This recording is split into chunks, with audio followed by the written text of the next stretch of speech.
more and more of us communicate with each other online. So here are a few tips to help ensure that your online communication goes smoothly.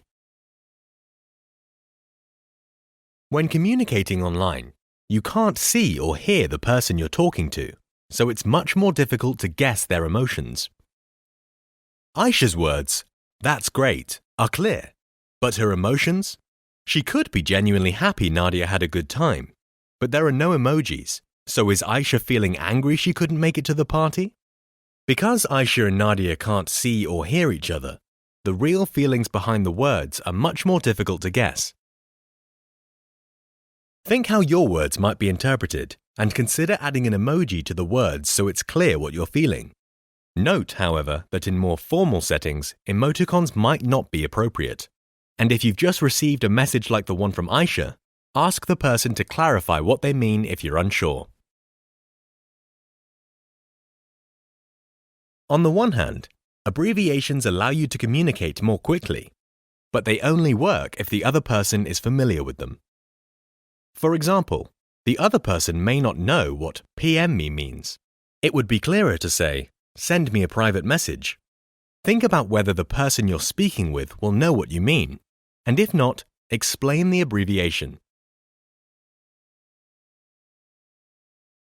Another common netiquette rule is to be careful what you share and who with.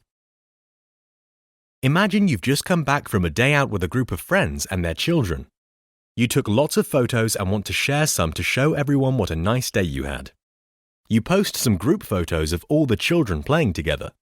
However, you receive messages from some of your friends who are angry that photos of their children have been put on a public site.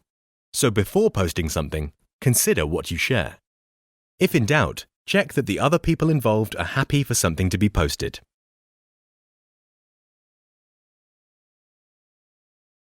Finally, try to always read other people's messages with positive intentions. For example, if you're used to using formal greetings with colleagues at work, you may be shocked if a new colleague uses informal greetings and emojis in their messages. However, rather than feeling offended and assuming that the other person is being rude or disrespectful, think about the possible positive reasons behind their message.